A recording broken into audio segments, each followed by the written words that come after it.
Hello all, good evening and welcome to this session on Microsoft Ignite 2020 SharePoint as well as Microsoft Search Updates. Myself Nanddeep Nachan, I am Microsoft MVP for Office Apps and Services, and here are a few of the social handles to get connected with me. So during Microsoft Ignite 2020, it was an exciting event as ever, and many of the new features, new enhancements, those were announced during Microsoft Ignite 2020, which gives more power to the users. So during this session, we will mostly concentrate around what are those from the SharePoint Admin Center perspective, SharePoint Insights and reporting announcements, then how you can migrate your content very easily to Microsoft 365, and what are the new enhancements that we have for security and compliance in SharePoint as well as OneDrive. So to start with, we will discuss SharePoint Admin Center announcements first.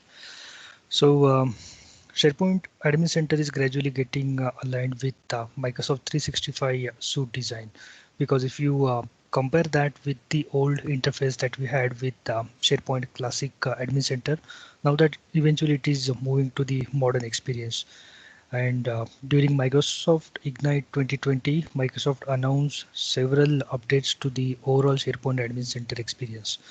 So with this kind of a COVID situation, we have a huge increase in the adoption of Microsoft Teams, and there is a huge increase in the adoption of Microsoft Teams for most of the organizations. So Microsoft Teams is supported by a SharePoint site. So as there is a new team that gets created in Microsoft Team, a new SharePoint site also gets created in the background. So with the increase in number of teams getting created, there will be more number of SharePoint sites too. And eventually this condition will have more SharePoint administration responsibilities. So considering those points, there are various improvements to the SharePoint Admin Center. So the newer enhancements capabilities are mostly focused on admin roles and experiences, newer tools to manage your sites better, and then insights for monitoring and reporting, which is right now in kind of a public preview. So while on premises, the management of SharePoint site was only focused on SharePoint.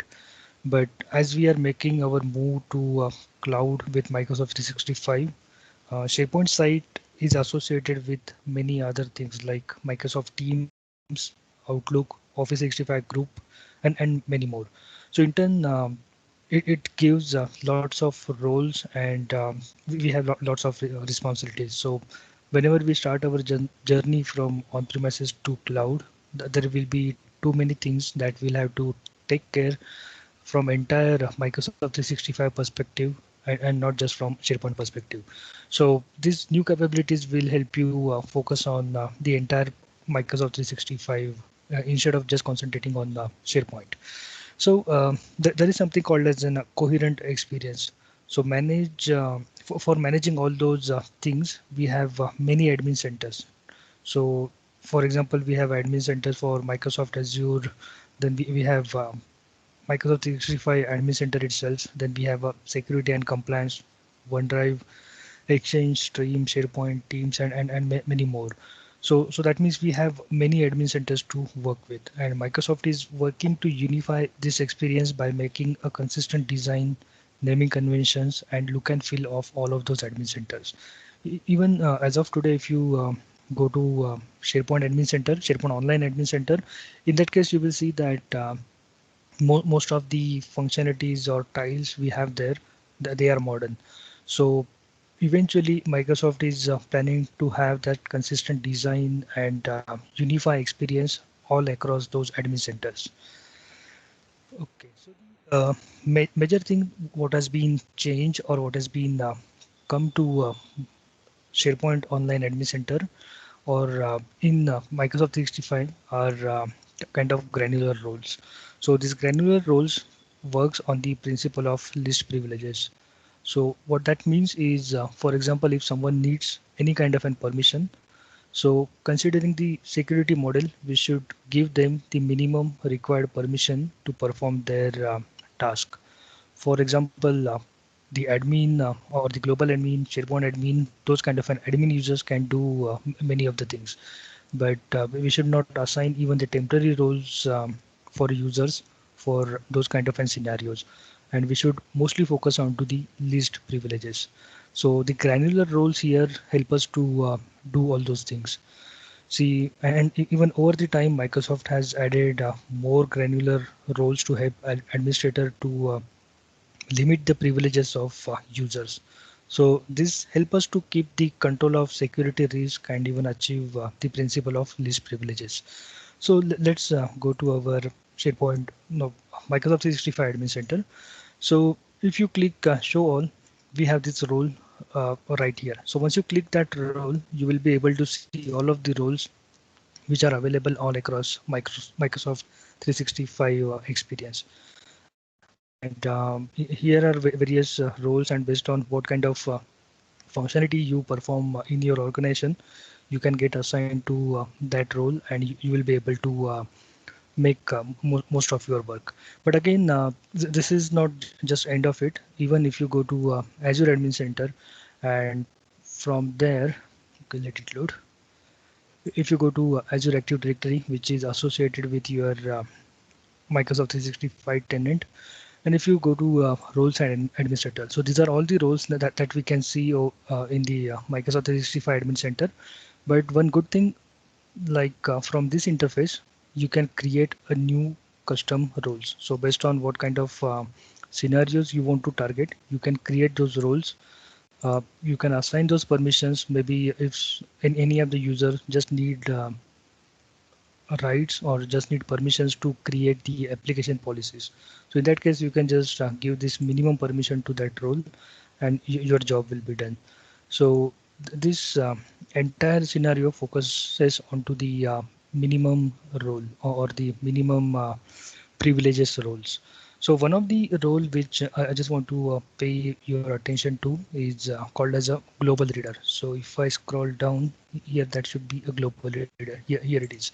So that global reader role was recently introduced, which help us to view the admin features and settings in all of the admin centers that global admin can view. But good thing is that you cannot edit any settings. So this is one of the example of role that has been recently introduced.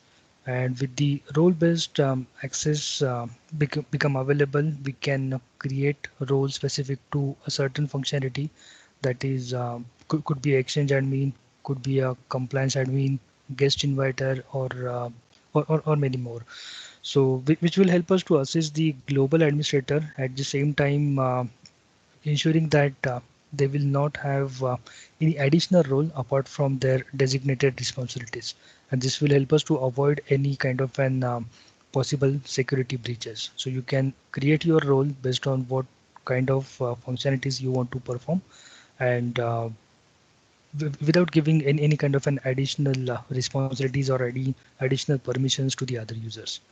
Okay, so that was about those granular roles. And again, in the future, you can expect more of such roles into this admin center. But if you consider from SharePoint perspective, right now we just have SharePoint admin role, which is specific to SharePoint, even OneDrive. Okay, next thing is this coherent SharePoint admin center experience. So what is mean by that is even if you go to SharePoint admin center today, so here we have this is again kind of an old, not old, but again a bit moderate experience that we have for SharePoint Admin Center. Even I'm waiting in my tenant to get these new experience rolling out. But again, with this, we are getting some basic information like what are the activities being performed onto a SharePoint page, even the messaging center, and health about my SharePoint service. But sooner we will have even those visual or actionable cards by which right within this experience we will be able to have the capability to perform the site search. Even we can see the message center. Even we are able to see it right now. And then we can continue to see the service health, then we'll be able to see the active users inside SharePoint and OneDrive for Business, and then we will be even able to have the view of file activity, site creation breakdown, and usage of OneDrive as well as SharePoint, and even the sensitivity labels. Those are applied all across your SharePoint sites. So those functionalities will be rolled out sooner. Then next thing that we want to focus on mostly is active sites. So the SharePoint Admin Center now supports this editing of active site properties. So from SharePoint admin site, you can edit the properties of an active site. So again, if I go to my SharePoint admin center, we click the active sites. So from here, we will be able to edit any of the activities of, or sorry, any of the properties of this particular site. So from here, we can change the name of the site. Even from here, we'll be able to change the URL of the site. So once we change the URL of the site, it is like it will be reflected under that particular site. Even for example, if you have references of the same site across your site collection, those will get updated. But for example, if you have references outside, those will not get updated. Then again, from here itself, we'll be able to change or create any kind of an hub association. Template we cannot change, but at least these are the things that we'll be able to change right from this admin center. Next thing is managing the permissions. So at least earlier to this, we had to go to that particular admin, sorry, SharePoint site, go to the site settings, and from there itself, we were able to control the permissions for that particular site. So for example, if you want to add the owners to the site, members, site visitors, and other things, those has to be done from SharePoint site itself. But now that right within this admin center, you will be able to manage all those owners, members, and visitors from this interface, so that you don't have to go to the site, make that addition, and again come back. So right from here, you can just click this manage, add the name here, and you will be able to add the user as owner, member, or a visitor. We have something called as an activity. So for example, if you want to track the activities happening onto your site, it can be done from here. So not in a full extent, but at least you will be able to track the higher level activities, like when the site was lastly active, last activity has happened onto this particular site, how many files are in this particular site, page views, then visits, and then other storage mechanism. So at least all those things will be with you directly. Previously, at least we had to write a few kind of a script, maybe a PowerShell script, which can help us to get these values, or at least we have to open the site, go to the site usage metrics, and from there we were able to pull out that information. But right now, all this information will be available right inside your SharePoint admin center. Is policies. So policies are again important now, because most of the users are working remotely, and then there is again a good chance of having any kind of an data leakage.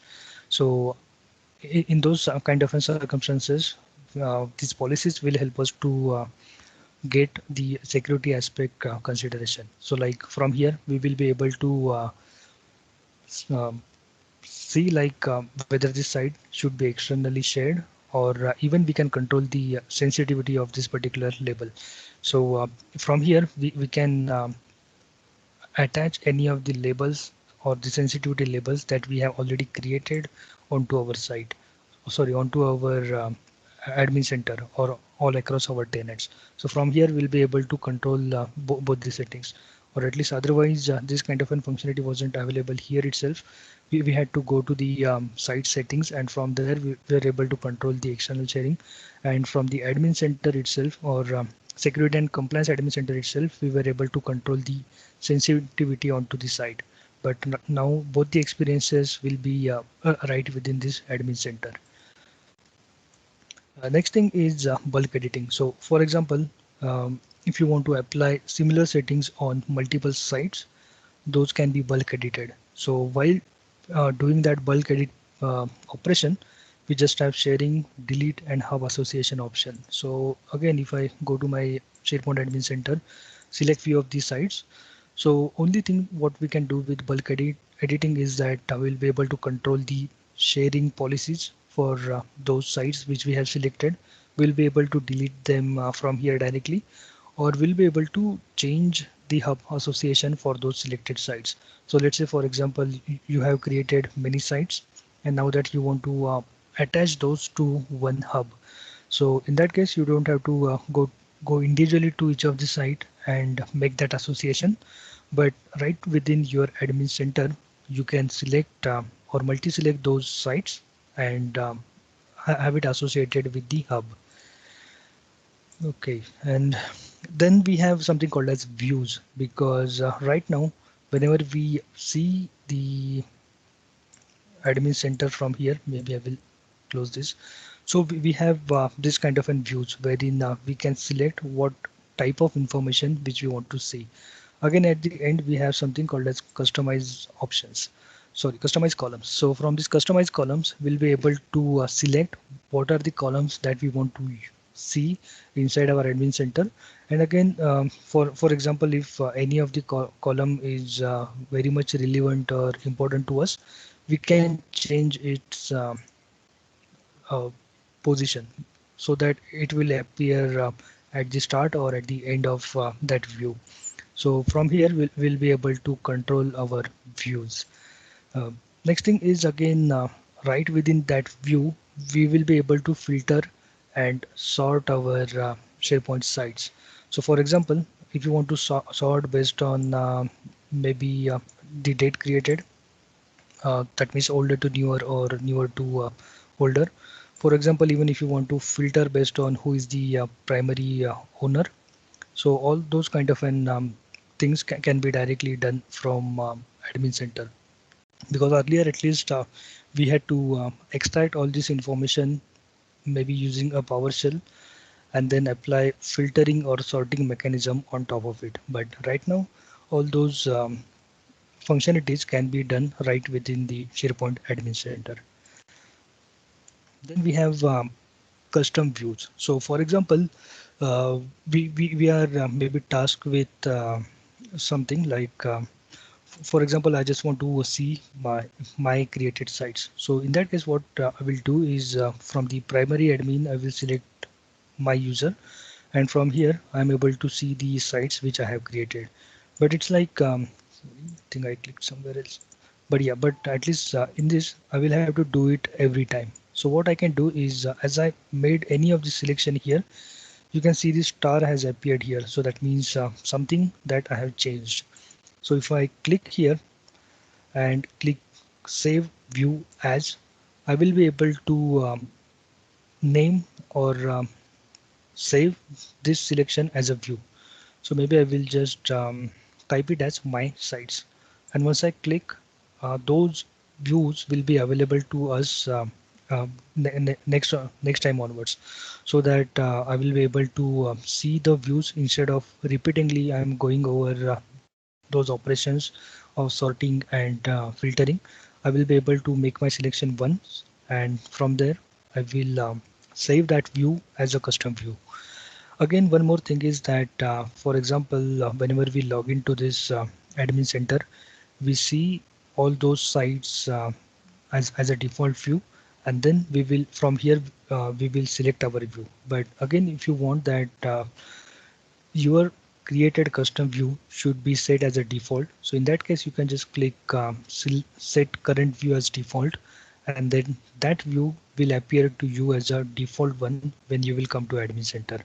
So right within this admin center, you are able to apply the filtering and sorting on these sites based on the condition what you want to use. And then you will be able to save your selection by creating a custom view. And if you are using that kind of a functionalities over and over again, in that case, you can set that view as a default, and each of the time when you will visit SharePoint Admin Center, that view will be available to you as a default. So let's say a use case here will be like maybe at the end of the week you want to create any kind of an reports. So you can apply this filtering and sorting on each of the columns, and then you can save it as a view, and um, probably you can even set that view as a default, and from there you will be able to directly get your report. And again, we have an export option here which will help you to export that view in a Excel format, so that even you can create a meaningful report out of it. So again, next thing is source of site creation. So what is mean by that is SharePoint is now also a destination for Microsoft Teams. So that means anyone, including SharePoint admin and even the end user, can create SharePoint sites directly or indirectly. So as a SharePoint admin, we should be able to track the source of creation. So that means who created the site and from where they created the sites. So again, technically speaking, we will be able to create the SharePoint sites, maybe using any kind of an APIs, maybe directly using the portal, uh, by connecting the Office 365 group to any of the SharePoint sites from a PowerShell directly within SharePoint Admin Center, by having an association with Teams. For example, I create a team and in the background it has created a SharePoint site, or again if your site is connected with Yammer. So it is not like you have to be in a SharePoint admin center to create the SharePoint site. SharePoint site can get invoked from anywhere. So in that case, you have to have some kind of a mechanism by which you will be able to detect like what is the source of creation of this particular site. Otherwise, we won't be able to make out by looking at the site like from where it has got created. So this kind of an view will help you to create that. Right now, if I go to my admin center, I don't see that, but sooner there should be this option available by which you will be able to have the view created or the column added as a created from, and from there you will be able to select from where that particular site has got created. Then again, there is something related to this, that there is something called as Teams connected site, because again, Teams is a hugely used platform nowadays. So we want to mostly see the team which is associated with this particular site. So for example, if your site is associated with any of the team, in that case, again, there will be a column called as sites connected to teams, and that column will just show the teams icon, and once you click on that teams icon, it will open up the teams in a browser or in a client desktop client application. So from here, at least we'll be able to segregate the creation of SharePoint site from where that got created, and again who has created that. Next thing is replacing this root site or swapping off this root site from UI. So if you remember in some recent time, we had a PowerShell API called as invoke-SPO site swap. So earlier we had this PowerShell option to swap the root site, so that the scenario here was like, for example, if you have created your tenant in a very long time, maybe 3 to 4 years back, in that case, you must be seeing the classic SharePoint site as the root of your tenant. So whenever you go to tenant.sharepoint.com, you were able to see that classic site. But now that, for example, if you want to change that root site and you want to replace that root site with any of the other site, we had that PowerShell called as invoke SPO site swap. But now that even if you are not comfortable running the PowerShell, or even if you don't have those kind of an expertise to invoke the PowerShell, in that case, now we have an option right in the browser by which we can make any of the site as a root site. So for example, let me check if I have it in my tenant. So for example, if I select this site, Here should be an option to make that site as the root site. Unfortunately, I don't have it here in my tenant, but at least from there you will be able to make a use of that replace site. Okay, no, I don't have it here. But once you select the site, there will be option to replace site, and you can replace the. Oh, sorry, I think I selected the wrong site. So let me go back to the all sites, and here I will have to open the root site. I have too many sites that got created, but if I go to the root site, from there I should be able to change it. So yeah, this is my root site. Now we have a replace site. So from here, for example, if I want to change the root site to any of the other site, I can just paste that URL here, and then that particular site will become the root site of my SharePoint. Again, if you try to do this operation on any other site, it is not available, but it will be only applicable to the root site, so that you can replace another site as a root site. Okay, so that was about all of the new things that we have for SharePoint Admin Center. Again, one more thing that is new to the SharePoint Admin Center itself is SharePoint Insights and reporting. So what is meant by that is, again, right now, even if you go to your SharePoint Admin Center, it will be a fairly simple SharePoint Admin Center. If you go to home, we just have 4 tiles here, which are showing the file activity reports, site usage report, message center, and the service health. But now this kind of an experience will be replaced with newer dashboard, by which you will be able to get most out of the admin center, because from here you will be able to see all of the things which probably you have to go to SharePoint Admin Center, sorry, Microsoft 365 Admin Center, and pull the information from there.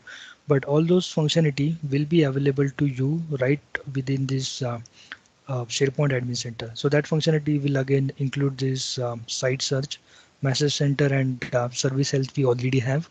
Then again, it will give you the active users like this one, by which you'll be able to make out how many active users do we have across the timeline. And then again, site usage, activities, storage, and all those kind of a thing will be available right within the SharePoint Admin Center as an actionable cards.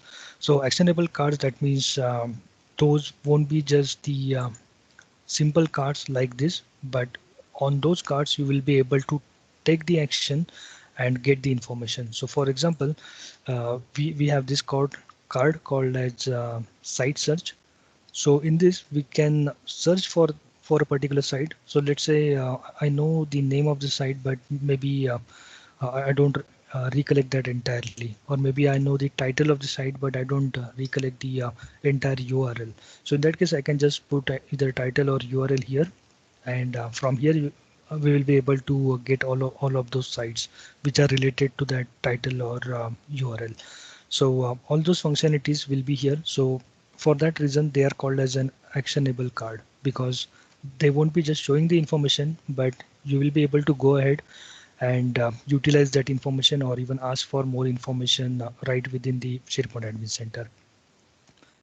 The next thing, or it is the most tempting thing, is like migrating your content to Microsoft 365.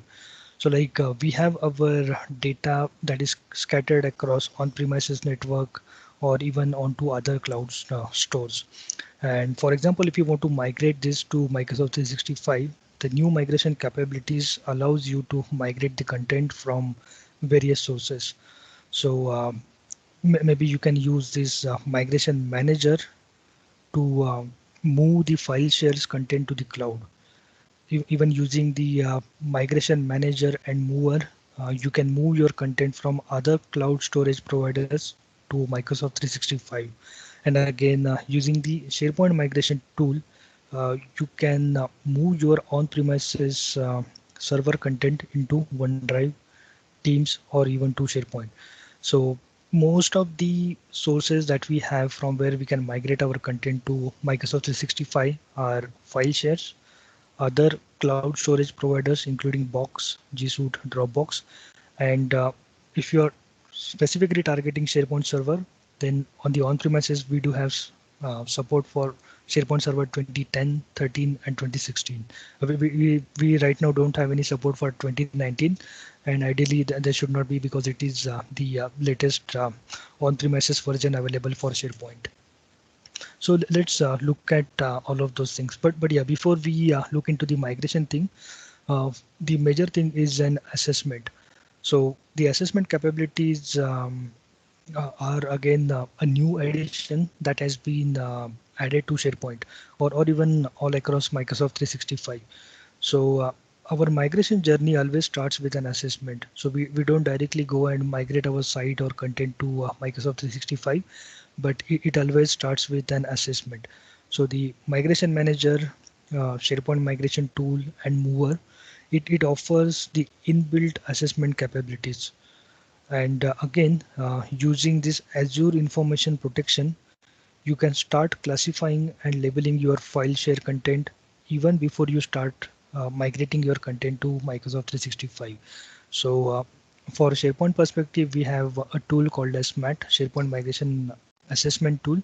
And using the AIP, we'll be able to apply the labels or classify our documents even before we start our migration. So that it won't be like the content will come to Microsoft 365. If no one notices, it will go unprotected, and then we will apply the protection policies on top of it. But right before starting your migration, you will be able to perform that data classification. So let's look into each of those options. Firstly, the file share migrations. So using this migration manager, we'll be able to perform the file share migration across Microsoft Team, SharePoint, and OneDrive. So this is again a two-step process. Firstly, that we will have to download and install that agent onto our Windows computer, and then we can create the migration task. So let's see that in action. So here I don't have any file share as such, but I just have created a folder, and from here I just have shared that folder. So this is the shareable link that I have. Okay, and inside this folder, I have few files. Those are PPT, PDF, and Word file. So let's go to SharePoint Admin Center, open up the migration here. And now that we want to perform the migration from file share to Microsoft 365, so we will choose this option and click Get Started. Once we are here, since we haven't done any migration activities before from this server, it will ask you to download the agent setup file. So which will be just an exe. So once you open up that exe, it will take you through a small setup process. Okay, it is just installing the prerequisites. Okay, next. So now that it will ask us to sign into our Office 365 account. So I will do it quickly.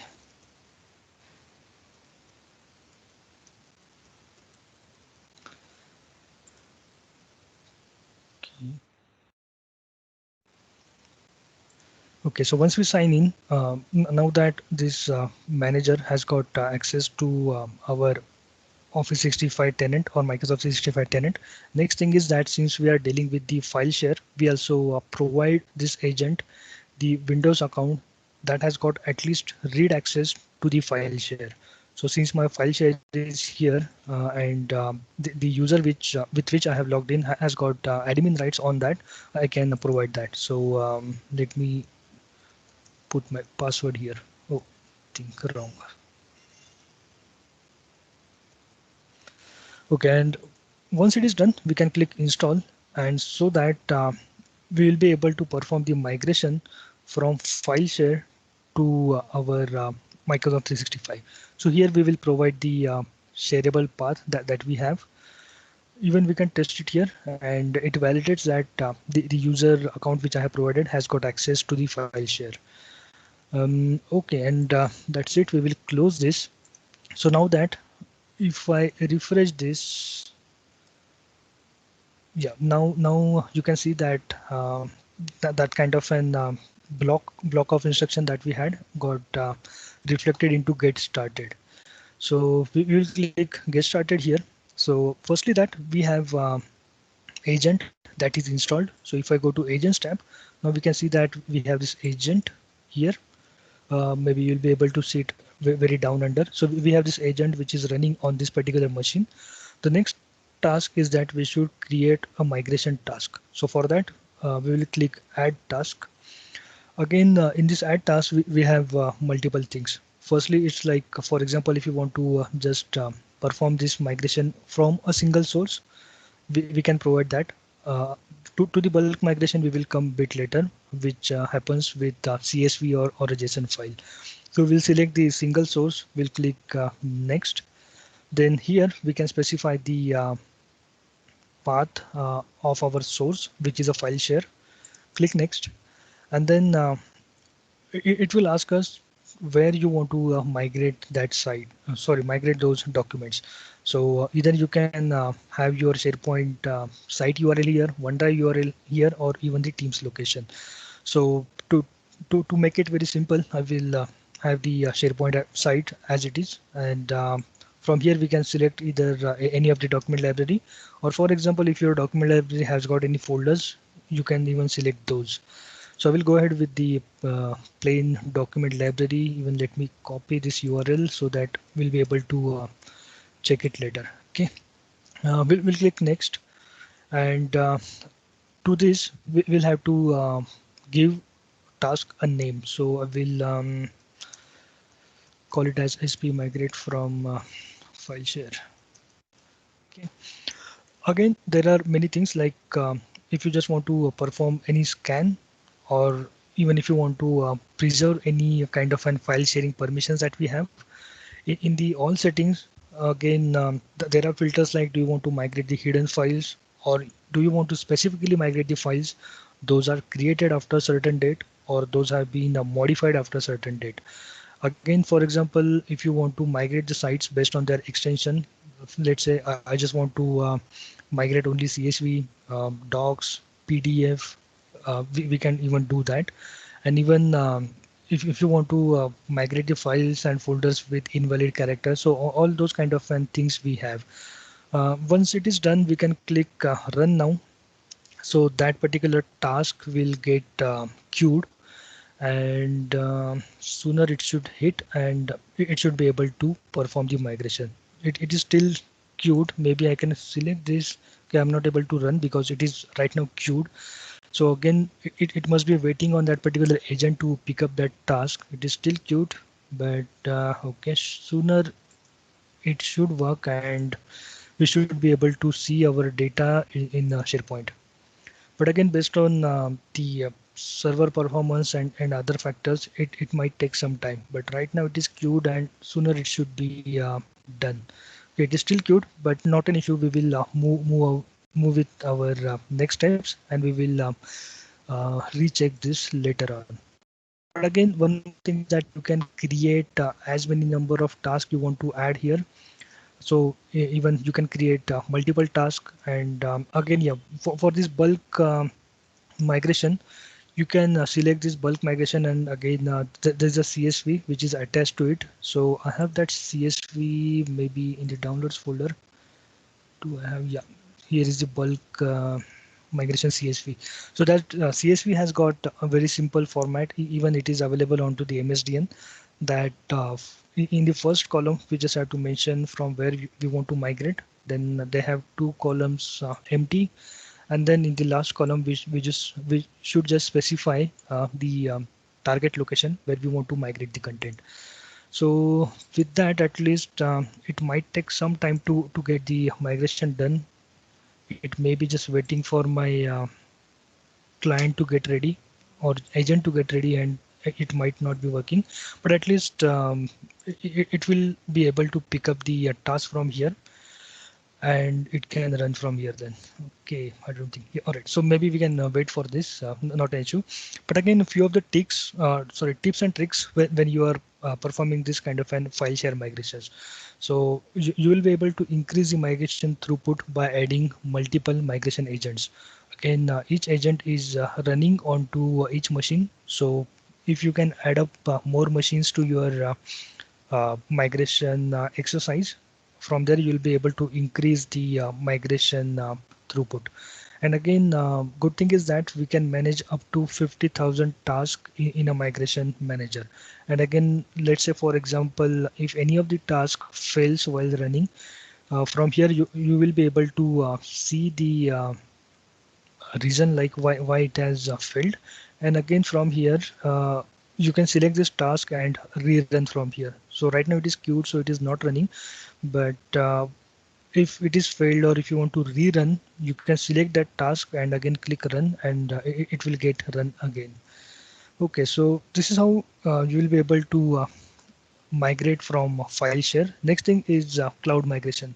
So here we have got few options like for example, if you want to migrate from G Suite, Dropbox or Box to Teams, SharePoint or OneDrive.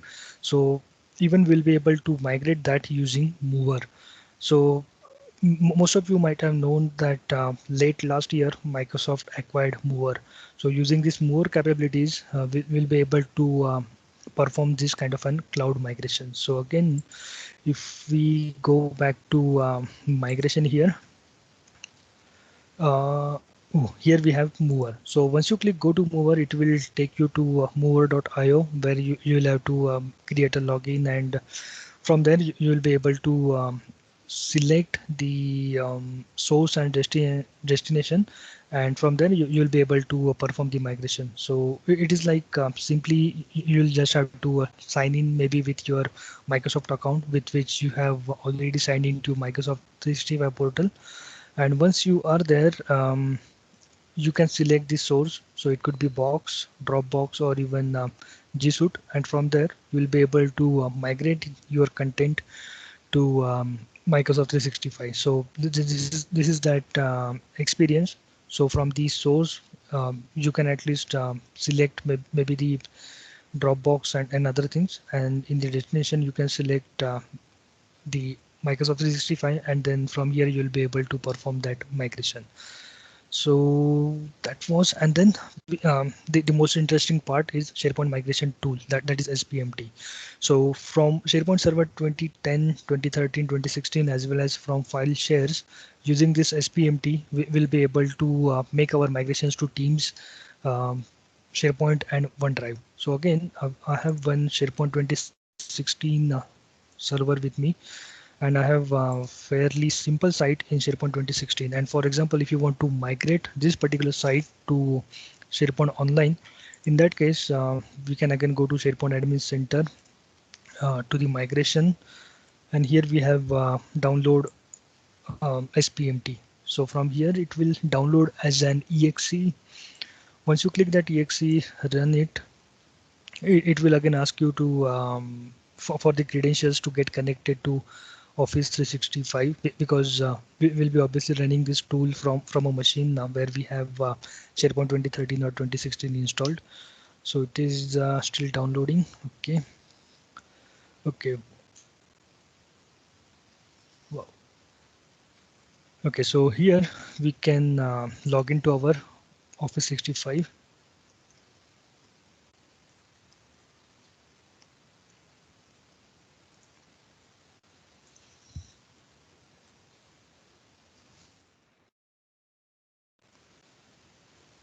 Okay. And the site that we have is a fairly simple site. We don't have much complications there. But if I just go to site contents, I have a lot of content here.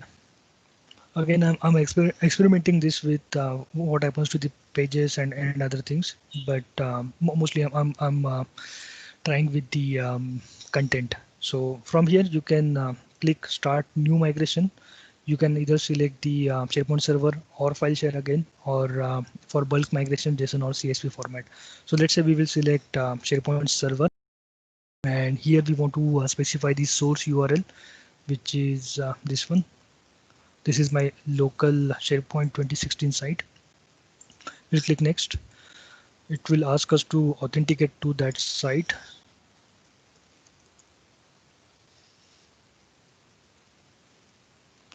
Okay. Once we get authenticated, then the next thing is that do we need to include all of these subsites, and then what kind of content you want to migrate. So for example, we want to migrate all of the list, libraries, pages, and web parts, or these are the list of SharePoint list that I have in that site. So if you just want to migrate only a specific content or specific list, you can choose those and those will get migrated. So we'll select maybe you migrate all of this list, click next, and here we can select do we want to move it to Microsoft Teams or a SharePoint team site. So we'll just select SharePoint team site, and here I will specify that SP 2016 demo. So one thing to note that I don't have these sites pre-existing onto my Microsoft 365 tenant, but I can still specify that value, and once we click next, it will go ahead and check for the existence of the site. If it doesn't exist, even this tool will create that site for you, add you as an admin to that particular site, and then it will perform the migration. But we have got one warning here, because on my site I have a few pages onto which I have intentionally added the script editor or the content editor web parts. So now that it is saying that since my Office 65 tenant doesn't allow running of scripts onto the site, all of those web parts will which contains those script will not be functioning. So we will accept with this risk because anyways those are not the um, guidelines from Microsoft. We should not use those script editor and content for SharePoint sites. So we'll click next, and here we should name our migration. So by default it gives the date and time at which you are starting the migration, but if you want to have some meaningful name to your migration, it can be done from here. Again, you can just save it as a template for later use, or you can just click next to start your migration. Again, before starting the migration, there are various other options, like if you just want to perform that scanning, that SMAT assessment. Again, during migration, do you want to preserve the SharePoint permissions, permission inheritance, version history, as well as user mapping? So if you click this view all setting, from here you will be able to specify the user mapping file. So that user mapping file will have mapping of your on-premises users to your cloud users. And once it is done, you can maybe close this window, select your settings, and then click migrate. So this will create a task for you for a migration. And I know that this particular site took me maybe 13 to 14 minutes to get migrated. But if you want to check out the reports, you can click this view reports, and it will take you to some file path where it will create those log files. Even you can see the files have started coming through. So uh, but at least this tool will help you to migrate your content from SharePoint 2016, 2010, or even SharePoint 2013 to Microsoft 365. So since when I was trying this migration, I did it on uh, this site here on SharePoint Online. If I go to site contents here, now you can see that this is entirely a new site. We don't have anything here directly coming from SharePoint 2016 site as such, but we will have to redesign that part. Most of the thing is mostly the content, pages, and web parts. Whatever we have, those have been here. So all of my list, along with the content as well as the permission which I had, the unique permissions, those have got migrated. So this tool will help you to perform your migration from any of the SharePoint on-premises server and file shares to Teams or SharePoint Online. Okay, so coming to the last part, there are also a few security and compliance advancement that got announced to SharePoint as well as OneDrive. So first thing was automatic expiration of external access. So in order to better manage sharing, Microsoft 365 admins will be able to create a policy to revoke guest access to SharePoint site and individual OneDrive um, after kind of an defined period of time. So here we can select that particular time after which the OneDrive or SharePoint site expiration will disable or it will go away. So with this policy, you can limit the guest user access so that guest user who are no longer active partners with your organization will not retain indefinite access to the documents and files. So all of those access will go away after this certain amount of time. And again, this is the experience from SharePoint site. So for example, if you have given any external user access to your SharePoint site, even it will ask you for the renew or extending that particular access or removing that access. So this is again in public preview, but you should be able to see this soon inside your SharePoint sites. So there will be something called as an access expiration by which you can extend or remove the access for external users right within your SharePoint site. Next thing is external sharing policies with Microsoft Information Protection Sensitivity labels. So these sensitivity labels are coming soon in public preview. But with this, you can now associate external sharing policies to the sensitivity labels. So for example, for confidential label, you may choose to block external sharing access, whereas for general label, you may allow it. So for example, if you set that confidentiality label onto any of your library or a document, none of the user will be able to externally share that. So right from that label, you will be able to control the access policies. Thirdly, that we have access governance insights for files in SharePoint, OneDrive, and also for Teams. So you can see the access insights for your top sites with most sensitive documents and or the shared sites. So from here you will get the idea of which are the toply viewed sensitive documents and overshared sites. That means the site which has got more number of external sharing enabled. So from here you'll be able to see that information. Next thing is unified session logout. So from here you will be able to sign out of all the my Office 65 sessions. So what is the business case behind this is we can prevent the data loss in the event of device lost or theft or even account compromise. So with one click in Microsoft 365 Admin Center, you can now sign out that particular user instantly from all their sessions on all the devices, including both managed as well as unmanaged devices. So that for example, if your account got hacked or your device got stolen, you don't have to worry about the data. At least data will remain safe because you have initiated that sign out of all of the Office 65 sessions. Next thing is information barriers. So again, this is kind of a relatively newer concept by which you will be able to isolate the users from each other. So most probably in the banking sectors, the financial advisors should not have any kind of an interaction with the investment banker.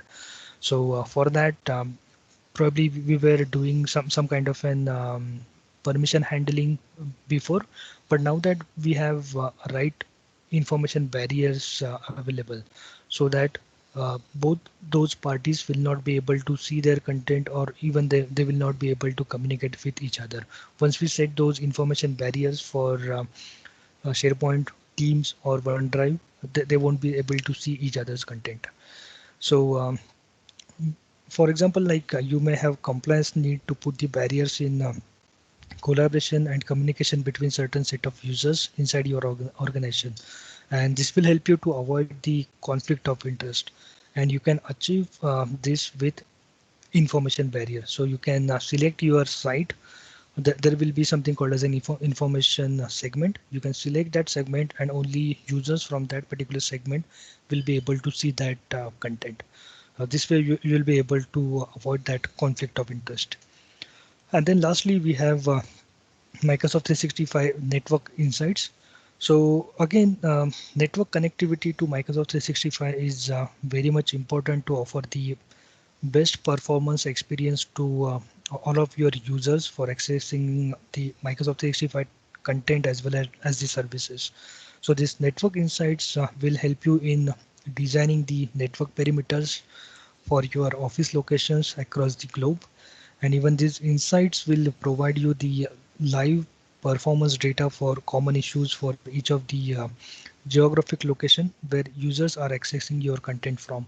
So from here, for example, if there is any kind of an outage for your users connecting to your Microsoft 365 tenant, you'll be able to quickly notice that and take a action on that. So this network insights will help you in those perspectives. And yeah, here are a few of the references if in case you want to get few more information about maybe SharePoint, Project Cortex, as well as new SharePoint admin and migration capabilities, newer security and compliance offerings from SharePoint or OneDrive for Business. You can read out this content. And with that, I think I'm done from my side. Thank you.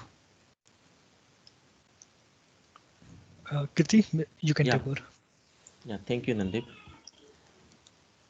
Just sharing my screen and let me know if you can see.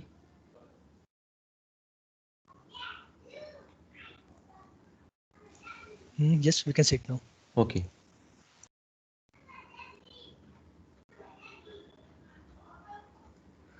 Okay, thank you, Nanddeep. Good evening and welcome to this session, Microsoft Ignite 2020 SharePoint updates. So myself, Kirti Prajapati, and I'm going to explain a few more things which has been announced for SharePoint as well as Microsoft Search. So today I'm going to explain few things regarding Microsoft list announcements, then SharePoint syntax. I will not go much more in SharePoint syntax because we are also planning to have this uh, the individuals webinar session on SharePoint syntax. So I will just highlight few points and then I will jump into that innovations for workplace communication and employee engagement in Microsoft 365 and what are the new capabilities they have announced in Microsoft Search. So as you know that Microsoft has began rolling out this Microsoft list in Microsoft 365 back in July 2020, and we also had a couple of webinars on that just a considering an introduction. So Microsoft List is a Microsoft 365 app that helps you to track information and organize your work. And as you know that lists are simple, smart and flexible. So whatever matter most to learn your team. So you can use the track issues, assets, routines, contacts, inventory and more using customizable views and smart rules, because this all the capabilities are available in most of the tenant now. So with this announcement, they are just trying to have a few more points like you can try the Microsoft List app for iOS. So that is still in preview. So the List app for iOS is ready for preview and it brings mobile access to the list you own and that have been shared with you as well.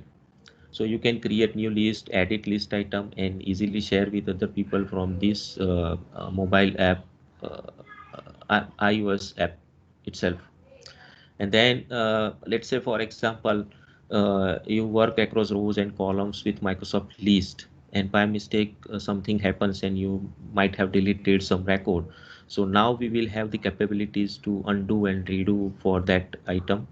So the same is true in reverse. If there was something in a field previously that you in fact like, so it could be for record as well as the field both. And then the another base part is you can take your list offline. So you will be able to view and edit your list whether you have a connection to the internet or not. So offline is both a state of mind and an opportunity to remain productive. Like if you don't have any internet connection, then also you can take it as offline and do your work for that specific list. And the fourth point is you can also notify people by mention with the @ mention in list comments. So you can get a colleague's attention to an item in a list by just mention in the comment section here with the at the rate and the name of the person to whom you would like to comment on. So that capability will be available for the list when you open that list item in edit mode. So these are the four major points they have announced for Microsoft List. And now uh, the major announcement they made for the SharePoint syntax. So you know that last year Microsoft announced that Project Cortex and that applies the advanced AI to empower people with knowledge and expertise in the apps they use every day, for example, EMR or some other apps. So SharePoint syntax, this is the first product from Project Cortex, and it basically uses advanced artificial intelligence and machine teaching to amplify human expertise, as well as the help us to automate the content processing and transform that those content into the knowledge. So that will be very useful when we have that in our tenant and we can implement such scenarios. So this is the availability of SharePoint syntax is already there. So let me open that URL.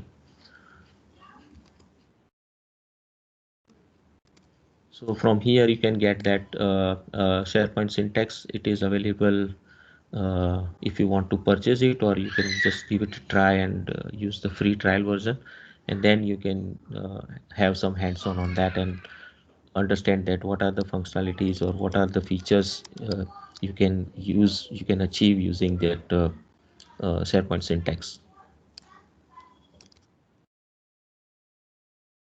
So the main 4 points I'm just going to explain is we can use SharePoint syntax content center, then digital image processing, then document understanding and form processing. So basically the content center is like based on the leading content services of SharePoint. Then the syntax introduces a new experience for machine content to at a scale like integrating metadata and workflows and delivering compliance automation. So these are all covered in this content center. So content center supplies capabilities to teach the cloud how to read and process the documents the same way you would manually. So it will like there are a number of steps available or kind of algorithm will be there which can allow to make this process automate. And SharePoint syntax uses those insights to automatically recognize the content, the extract important information, and apply metadata tags. So this is the process that how it will identify, recognize the content and extract some of the important information from the document and then apply the metadata tags automatically. So there is no need to apply the tags manually. It will find what has been extracted and based on that, it will apply the tags over there. And in addition to that, you can also track the effectiveness of your models with integrated visual analytics. And like most information, like worker spends an inordinate amount of time combined through content, extracting important information and passing that information forward in a business process. So this is how it will look like. And regarding the digital image processing, so one of the simplest ways to get started is with our tools for enhancing image processing. So SharePoint syntax can automatically tag images as well using a new visual dictionary, and there will have thousands of commonly recognized objects as well. So in addition to that, it also reorganize, convert extracted handwritten text as well, and that could be extracted into tags for search and further processing. So those component can be used for search and further processing if you want. And then we have the document understanding. So most of the organizations are generating the vast amount of unstructured documents. For example, we might have the manuals, then the contract documents, and some of the resumes we are getting from different candidates. So you can teach SharePoint syntax to read your content the way you would using this machine teaching to build artificial intelligence model with no code. So we can also have that capability using SharePoint syntax to read the document and find what content we are looking out for from that, and based on that we can extract those. So SharePoint syntax can automatically suggest or create metadata, invoke custom Power Automate workflows, and attach compliance labels to enforce if you want have if you like to have the retention policies or a kind of record management policies. So that can be done using this document understanding process. And the last one is the form processing. So if you are like many information workers and you have tasks including processing forms, for example, if you have the invoices, then sales reports, then sales orders and the purchase orders.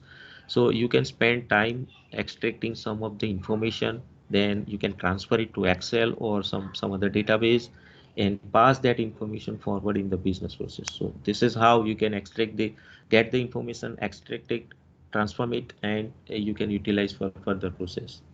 So SharePoint syntax includes a powerful form processing engine that is basically based on AI Builder that lets you automatically recognize and extract its common values from semi-structured or structured documents, such as, for example, if our document may have some dates, figures, names, or addresses on the document or on the sales order or the purchase order, then these models are built with no code and only require a small number of documents for reliable results. So this is how we can have this kind of capabilities using this. So I'll just walk you through about how this SharePoint syntax demo will work. So let's say, for example, if we have this site and I want to have this SharePoint syntax capabilities here. So I'm just clicking on one of the document library and then creating one document and just giving the name. So you can see new document understanding model. I'm just giving the name and creating a new content type within that and clicking on that. Now these are the four steps I was mentioning, that you can add the files, then you have to train that train your this document to identify that the accuracy of the content. Then so let's say, for example, I'm opening this contracts folder and just pulling out all the documents into that, and now I will try to train my classifier, the classify files, and run training. So it will help me to find that what would be the best options for me. So I'm just selecting one uh, document from this folder, and you can see on the right hand section, is this file an example of external contracts? So you have two options, yes or no. So I'll select yes for this. So I'm just trying to select couple of document with yes and a couple of document with no, and then we'll see how it will train this selected documents with, say, this SharePoint syntax. So now it's time to train all the documents. So I'm just clicking on the train, and I need to add the explanation for this one. So just adding it, give your name, then save it and exit. Now it will extract the information from the document. So it will create and train extractor. So click on that and just give it a name. So I want to extract the information for contract date. So I'm just selecting this field from this drop down, and you can see in my document I have this date July 1, 2018. So I want to keep this to extract from the document, and then I just go with the next, then add an explanation, select phrase list, then explanation library, then I'm just selecting the date and the date explanation library from date. Yeah, so you can see here it is now green color is there, so it extracting the information I am looking out for, and you can see it says that 100% accuracy found for this document. So this is how the extracting the content will work for this SharePoint syntax. So this is just a simple one part of this, but there are other things that you can achieve using that, but that will cover up in the webinar session where we are having this whole session only on SharePoint syntax. Now, the third point, yeah, so that's all about the SharePoint syntax. Now, I'll explain few things about innovation for workplace communications and employee engagement in Microsoft 365. So in Microsoft Ignite, they have announced some innovations that transform the workplace communications and empower communicators with integrated storytelling tool to inform and engage and inspire people across the organization. So these innovations are informed by you or maybe customers or kind of users. So there are like 5 6 announcement on that. So first is the home site app for Microsoft Teams. So that brings your home site and the base of your intranet directly into Microsoft Teams. So the, the portal you are looking for your SharePoint site and in the Teams, it could be seamless. The home site apps give your user global navigation across site communications and Teams, quickly access to sites they use regularly, and a personalized news feed as well. And the second thing is SharePoint app bar. So it will like create a consistent navigation experience for every site on your intelligent intranet, feature quick access, and some of the news feeds. And the third one is the boost news in SharePoint. So it helps us to prioritize important news and announcements to appear at the top of news feeds across your Microsoft 365. So that is there, you can have that capability once that feature is available. And another point is share news to email, Microsoft Teams, and Yammer. So you can share a news article directly to your audience's team, community, or inboxes. So there are a number of options from where you can share this news within the organization and with different peoples. And then we have the enhancements for communications in Yammer. So this will help us to send notifications for priority announcements to the inbox of all community members, or it may raise the visibility of a post by featuring it in the community and discover feed.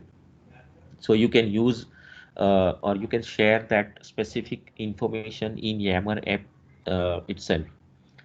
And then we have the built-in templates. So it will help us to quickly deploy robust scenarios by using predefined sites that might integrate the superpower of M365 and help us to easily customize built-in templates as per our requirement. For example, if we have the templates for leadership connection and we want to apply them to any existing SharePoint site to give it a new superpower, then we'll have the design available with us.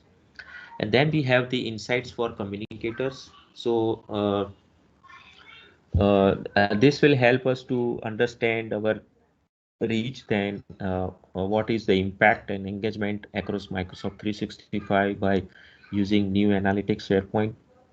uh, and that also combines the insights with analytics in Yammer, such as enhanced community insights, live events, and questions and answers. So these are the points that they have announced as an innovation point. So let me explain you one by one on that. So this is the intelligent intranet and Teams better together experience on Microsoft Teams. So you can see the user may have the same user interface on both the site, like which brings your home site and the base of your intelligent intranet to Teams. This app gives users a gateway to your organizations, starting with the app's name and icon. You can see everything is similar, including app name and icon, which you can customize to reflect the identify of your organization on your intranet. And uh, with this, the home site app, people also can tap into news and resources across the intelligent intranet without leaving the hub for teamwork. And communicators can build and deliver rich communication experience in Microsoft Teams. Teams.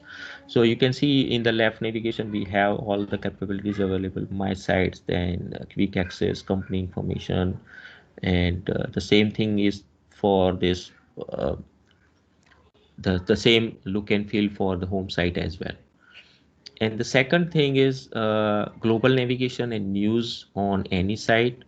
So the new SharePoint app bar brings a consistent navigation experience to every site on your intelligent intranet, featuring quick access to important site across organizations, personally relevant sites. Then if you have any news feeds, so that is there in the global navigation. Then improvements to news feeds and digests. So the news feed delivers an intelligent view of news that is targeted to you based on factors like your role or location, and further personalized based on signals in Microsoft Graph about where and how and with whom you work.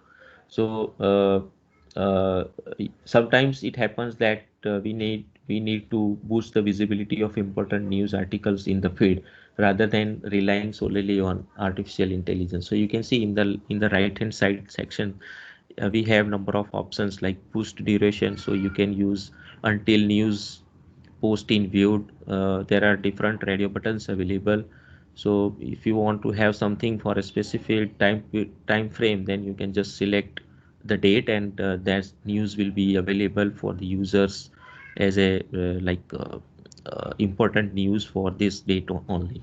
So this is how you can have this capability to share this news with users.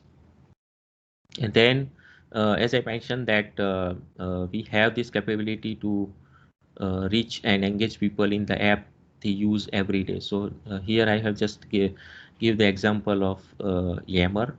So to reach your audiences and encourage conversation about the items, you can spark richer engagement with superpower of these apps. For example, you can share this article. So this is news article and I want to share with users in to Yammer. So you can add a poll to measure sentiment or share it as a question to different source. So this is how you can share a specific article or news within the app using the Yammer with your community. And then you have the capability to create captivating communication experiences. So as I mentioned that we have the built-in templates available which can give us an any existing site and extreme makeover. So templates like the as I mentioned, the leadership connection. So you can see this is the leadership connection template that have been purpose built to support specific scenarios. So they integrate the extremely superpower of SharePoint and other M365 experiences, and that will help us to deliver a beautiful out of the box design that you might can customize with no code to reflect your branding and your need. So we can use the out of the box templates available, and we can have this content available for accessing the portal. And then we have the better measure the impact of your communication. So it's the same way, like it will help us to communicate in a better way. Now I'll explain few more things about the Microsoft Search. So there are a lot of announcement has been done for SharePoint Search. So basically there are new search features and some other features available for users to have that information with us. So the first one is the people centric. So I'll just jump into that with this screenshots. So people centric, Microsoft Search, as you know, that has always put people first and at the center of search. So usually when you are searching for information, you work from home, work from its edges to its center. In the same way, we may build a puzzle. So it's people who create and curate this knowledge, and we believe that allowing you to anchor on that person, their knowledge, and solve the information that will help us to answer what you are looking out for. So these are the capabilities that you can search for the people centric content from the portal. And the second one is find skills and expertise. So that will help us to identify that what you need through individual knowledge, and we are expanding that experience to allow users to not only find information but also insights and expertise as well. Like if I want to search something and I might have some knowledge on this topic, then I can have that capabilities in Microsoft Search. Now I can find that with the skills and experience as well. And the third one is the Power BI search. So Power BI is the Power BI and this SharePoint search. Uh, every month we may see that now it is very easy to find Power BI artifacts such as reports and dashboards by expanding the ability to search across these artifacts in SharePoint and Office.com in addition to Bing. So this capability is available now. You can have that option in the search with the Power BI tag, and you can find from your SharePoint portal as well as the Office 365 site as well. And then we have this conversation search. So everywhere we look and everywhere we work, we will find some information or a kind of content. And sometimes this might overwhelming when we are trying to put it all into one context. So you can also have that conversations tab, and you can find like what type of search keyword you are looking out for, which has been used in any conversation within the team. So that capability will be there. And then the same thing applies for the image search. If you want to have kind of uh, search for specific image, then we can also have that scope, search scope for the image as well. Then we have the improved filter design and new filters. So this is new out of the box filters that will make it easier to find what you are looking out for, whether that could be a file, presentation page, or something else, in addition to precisely searching for the most up-to-date information. So you can have the filtration available, like what type of content you are looking out for. Then we have this person query history. So if you want to search something related to like search something we use every day a lot, and it is hard to keep track of what you last search. So you can have that track available with you, and based on the personal query history, you can also find that what has been searched by this user. And then you can also use the same searching criteria uh, for your next search result. And now these are some new and improved answers in Microsoft Search. So the first would be the acronym answers. So acronym answers are currently available in SharePoint and Office 365 in addition to Bing. So and that might be available soon in Outlook Wave, Outlook Mobile, and Teams Mobile, as well as the Office apps like Word document, Microsoft Word, Excel, and PowerPoint.